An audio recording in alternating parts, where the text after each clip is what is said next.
Being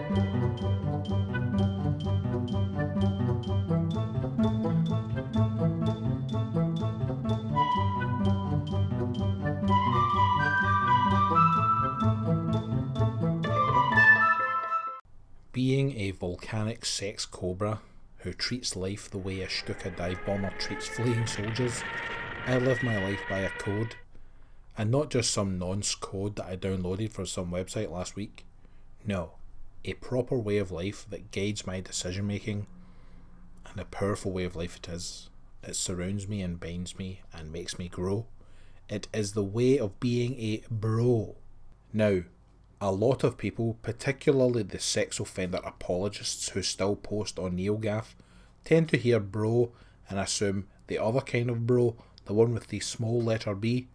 So I will slide the stolen credit card of truth into the card reader of fresh young brains so that I may deposit the cash of knowledge into the offshore accounts of future generations. I shall layeth down the difference between a bro and a bro up in your ass. The first thing to remember is a bro is a young man with a stupid haircut, but a bro can be anyone. An older man, a young girl, a transgender person, a ghost, a shark, a car with one of those sat-nav voice things, anybody, as long as you do what is right and just. There are some clear identifiers that separate the douche bro from the champion bro.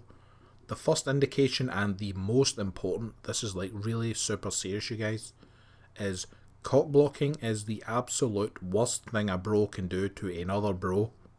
You should not cock block anyone, not even a non-bro, unless you get specific written permission from the senior bro on site at a minimum.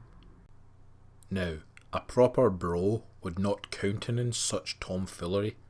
You often get this attitude from slimy cockpockets who try to stop their friends getting laid, or even worse, those older guys who say things like, "No one is touching my sister or daughter." Excuse me, you rodent-infested hole's toilet of a person. Your wife is someone's sister or daughter? You didn't care about her honour or dignity or whatever when you were slamming your 4-inch chub into her mouth after spending 47 minutes begging for a birthday blowjob. Women can be cock-blocked just as much as men. Or clam-blocked. Or slit-stopped. Or pussy-halted or hole-plugged. I'm getting off on a strange gooey tangent here. The point is, a real bro would not stop someone catching or receiving quality dick. So don't fucking do it, dick.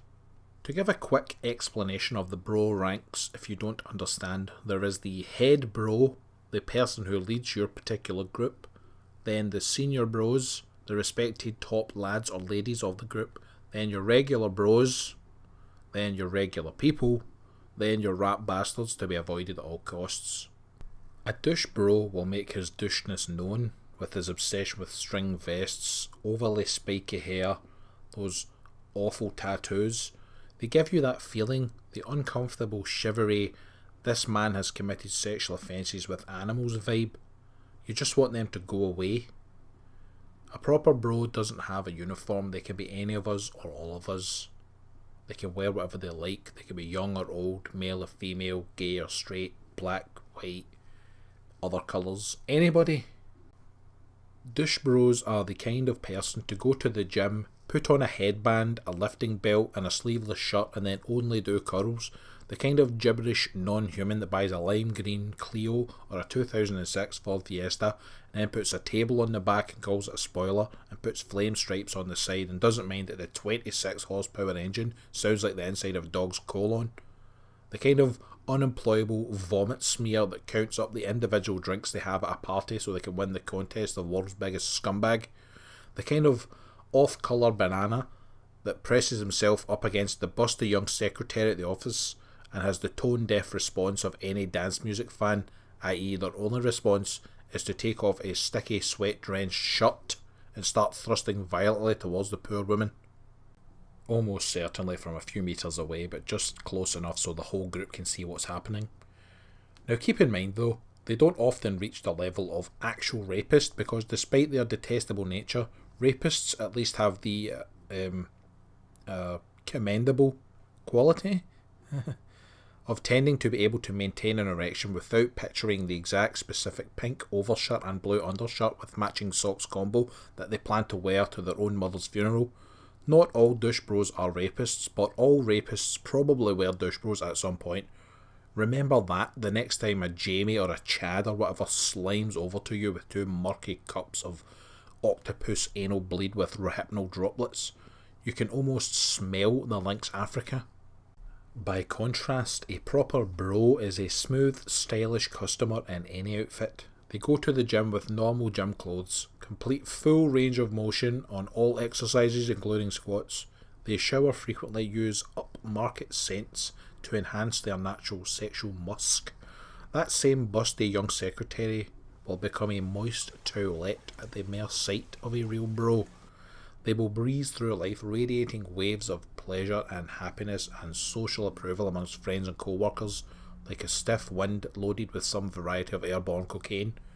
They will inspire the finest dreams, hopes, erections, car purchases, whatever you need, they got it, baby! A douche bro will often say things like, "Come on baby, it's my birthday," or "I didn't put anything in that drink," or "It's chest day bro and chest day tomorrow," or "Can I smoke here?" A douche bro will never say things like, "Good luck with your interview," or "Wow, she's a real babe, congratulations on having a better looking girlfriend than me." A real bro, a proper bro, will say things like, "I'd love to help you get laid," or "Sure, I have $20 right here, player," or "Of course I love rap, what's the matter with you?"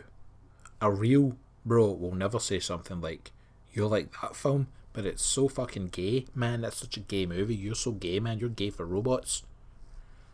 To vaguely paraphrase KRS-One, douche bros spit rhymes that are mostly illegal. Real bros spit rhymes to uplift the people.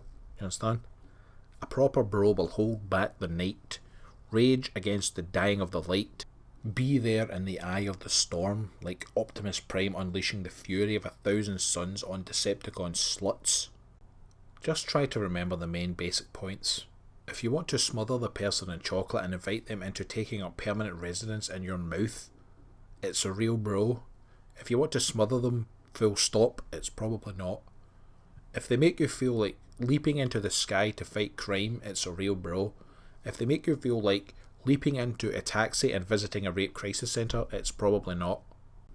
It's the difference between someone who has about 1 million randomly chosen tattoos and needs to have their fucking arms out all the time, shedding soiled arm skin everywhere, and someone who has one tasteful tattoo of personal relevance. It's the difference between a classy gent driving an Aston Martin and a unibrow having alcoholic and mustard-stained clothing driving a bright yellow, overly modified Japanese Fiasco. The difference between a hand-picked Cuban cigar savoured on a Swiss mountaintop and a cheap cigarette that you tolerate smoking in a bus shelter during a downpour while surrounded by stray cats with bladder issues. The difference between a tailored suit made specifically for your slightly portly body and a mismatched plaid-covered off-the-rack affair where the pockets are stitched closed and it smells of failed marriage proposals. The overall message to take away and keep inside your mind grapes is a bro and a bro might sound vaguely the same, but they're really quite different. One is an uplifting force for good, and the other is waking up to realise you've emptied your bowels in your sleep and it's all over your girlfriend's legs, and you happen to be spending the night at her parents' house, and they're obsessed with cleanliness and internal camera installation. When you see a real bro, you feel it deep, deep inside. You want to socialise with this person, listen to their stories, accept their advice, perhaps place jelly cubes around their belly button. Trust your instincts. Luke did it when he brought down the Death Star. A feat that admittedly seems kind of Mickey Mouse now compared to all-conquering Rey who can fly ships and use lightsabers and do all sorts of stuff. When you think about it really, all Luke actually did in that trench run was fly in a straight line, wait for someone else to clear out the run, and then shoot weird pink dildos into a giant gaping hole. Jeez, George Lucas, what's wrong with you, man?